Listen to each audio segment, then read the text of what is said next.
J'imagine la scène. Vous avez enfin trouvé la combinaison parfaite de médicaments pour contrôler vos symptômes de Parkinson. Vous passez une bonne journée. Les tremblements sont plus légers, la raideur moins intense, et vous pouvez bouger plus librement. Vous décidez donc de profiter de ce rare moment de bien-être pour faire quelque chose de simple que beaucoup considèrent comme banal, comme un déjeuner tranquille en famille ou un café entre amis. Pendant le repas, vous mangez une simple banane ou peut-être une généreuse portion d'avocat, et en moins d'une heure, vous ressentez à nouveau cette terrible sensation. Vos muscles se raidissent, les tremblements s'intensifient, et la liberté que vous ressentiez il y a peu disparaît comme si elle n'avait jamais existé. Vous vous demandez ce qui s'est passé. L'effet du médicament a-t-il disparu plus vite que d'habitude? Avez-vous oublié de prendre la bonne dose? La réponse est peut-être bien plus simple que vous ne l'imaginez et est directement liée à ce fruit apparemment inoffensif que vous venez de manger. De nombreuses personnes atteintes de la maladie de Parkinson ignorent que certains aliments peuvent perturber considérablement l'absorption de leurs médicaments, notamment la lévodopa, le traitement le plus courant. Cette interférence peut entraîner vos symptômes réapparaissent avec force, même si vous suivez scrupuleusement le traitement prescrit par votre médecin. En tant que nutritionniste spécialisé dans les maladies neurodégénératives, j'ai vu d'innombrables patients transformer radicalement leur qualité de vie simplement en adaptant leur alimentation et leurs horaires. Aujourd'hui, je vais vous révéler quels fruits peuvent nuire à votre traitement contre la maladie de Parkinson. Plus important encore, je vous montrerai précisément comment adapter votre alimentation pour maximiser l'effet de vos médicaments, vous permettant ainsi de contrôler votre corps plus longtemps et de lutter moins contre des symptômes qui auraient pu être évités. Ce que vous apprendrez ici est rarement abordé lors des consultations médicales de routine, mais il pourrait être la clé pour retrouver de précieux moments de votre quotidien. Avant de commencer, j'aimerais savoir où vous regardez la vidéo aujourd'hui. Laissez un commentaire ci-dessous et n'hésitez pas à poser toutes vos questions sur la maladie de Parkinson et la nutrition. Si vous ou l'un de vos proches êtes confronté aux défis quotidiens de la maladie de Parkinson et recherchez des informations fiables, scientifiques et expliquées simplement, la chaîne Beyond Parkinson a été créée spécialement pour vous. Nous y partageons régulièrement des stratégies pratiques, des exercices et des conseils qui ont aidé des centaines de personnes à se rétablir, qu'elles soient petites ou grandes. L'indépendance au quotidien. Cliquez sur le bouton « Abonnez-vous » dès maintenant. C'est entièrement gratuit, vous ne manquerez donc aucune technique qui peut améliorer votre qualité de vie ou celle de votre proche. Passons maintenant à notre première stratégie qui promet un soulagement significatif de vos symptômes. Commençons par la banane, le fruit que j'ai mentionné au début de cette vidéo. Parmi les nombreux aliments qui peuvent interférer avec les médicaments contre la maladie de Parkinson, la banane se distingue par son caractère particulièrement problématique. Mais quel est l'impact exact de la banane sur les personnes atteintes de la maladie de Parkinson? Explorons cela ensemble. Le principal problème des bananes est lié à leur teneur élevée en protéines, surtout lorsqu'elles sont mûres. Nombreux sont ceux qui sont surpris d'apprendre que les bananes contiennent une quantité importante de protéines, environ 1,1 g pour une banane moyenne. De plus, les bananes sont riches en un acide aminé spécifique appelé tyrosine. Cet acide aminé entre en compétition directe avec la lévodopa pour les transporteurs intestinaux et la barrière hémato-encéphalique. En termes simples, lorsque vous prenez votre médicament contre la maladie de Parkinson avec une banane ou peu après en avoir mangé une, les acides aminés contenus dans la banane bloquent littéralement le passage de la lévodopa dans la circulation sanguine et plus particulièrement dans le cerveau, où elle est la plus efficace. Des études scientifiques ont démontré que la consommation d'aliments riches en protéines, comme les bananes, à proximité des prises de médicaments, peut réduire l'absorption de la lévodopa jusqu'à 80%. Imaginez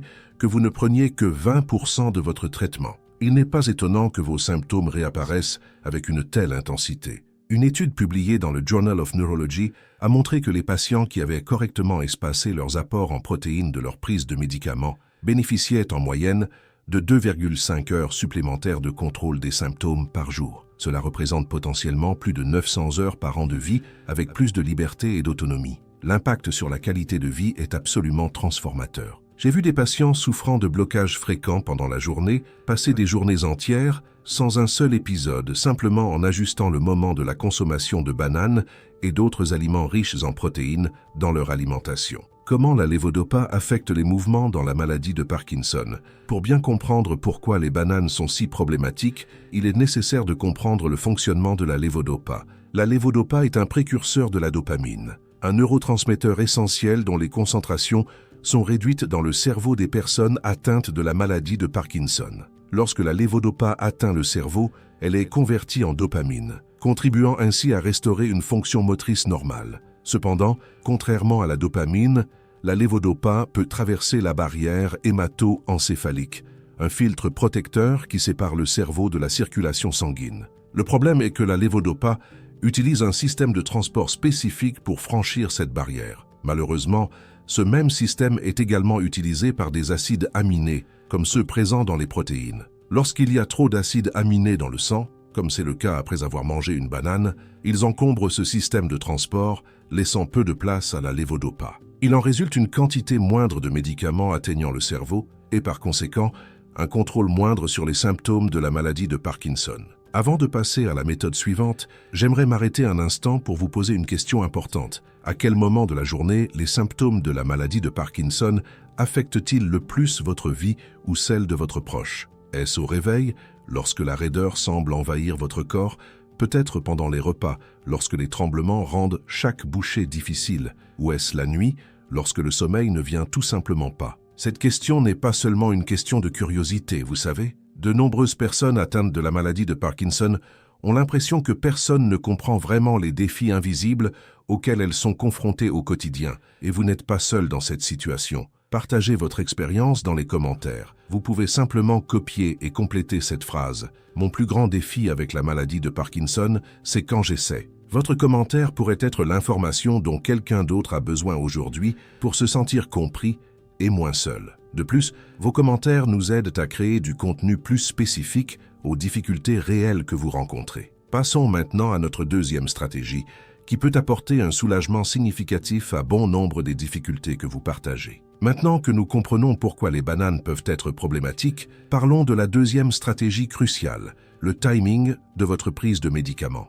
Beaucoup de gens ne se rendent pas compte qu'ils ne le font pas. Ce n'est pas seulement ce que l'on mange, mais le moment où l'on mange par rapport au moment de la prise de ces médicaments qui fait toute la différence. La règle d'or que je recommande à mes patients est de prendre de la lévodopa au moins 30 minutes avant les repas ou 1 heure après, de préférence avec un petit verre d'eau ou un jus de fruits acides comme une orange ou un ananas. Mais l'efficacité de cette méthode réside dans le fait que lorsque l'on prend de la lévodopa à jeun, la compétition pour l'absorption dans le tube digestif est moindre, ce qui permet à une quantité significativement plus importante de médicaments de pénétrer dans la circulation sanguine et d'atteindre le cerveau. Des études montrent que les patients qui suivent cette simple stratégie de timing peuvent réduire leur dose totale de médicaments jusqu'à 30% tout en maintenant le même niveau de contrôle des symptômes. Cela se traduit également par moins d'effets secondaires à long terme. Antonio, l'un de mes patients de 67 ans, prenait 800 mg de lévodopa par jour, répartis en 5 prises.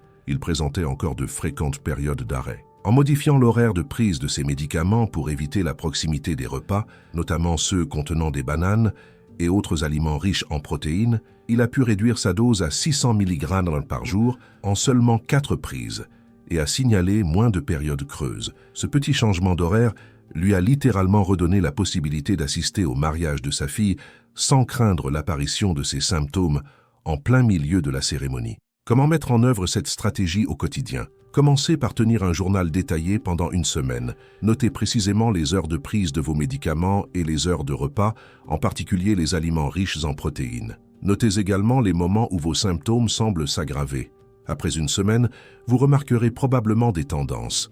Les moments où le médicament semble moins efficace surviennent souvent après des repas riches en protéines. Ajustez votre emploi du temps pour prévoir un créneau de 30 minutes avant ou d'1 heure après les repas. Il peut être utile de programmer des alarmes sur votre téléphone pour vous rappeler non seulement de prendre vos médicaments, mais aussi de noter quand vous pouvez manger sans danger après la prise. Pour beaucoup de mes patients, prendre la première dose de la journée juste après le réveil, pendant qu'ils sont encore au lit, avant même de se lever, améliore considérablement la raideur matinale et facilite le démarrage de la journée. Gardez un verre d'eau et vos médicaments sur votre table de chevet pour faciliter cette habitude. Passons maintenant à notre troisième stratégie, peut-être la plus surprenante, Comment consommer des bananes et d'autres aliments riches en protéines sans compromettre votre traitement? Car oui, avec une planification adéquate, il n'est pas nécessaire d'éliminer complètement les bananes de votre alimentation. La stratégie qui a particulièrement bien fonctionné pour mes patients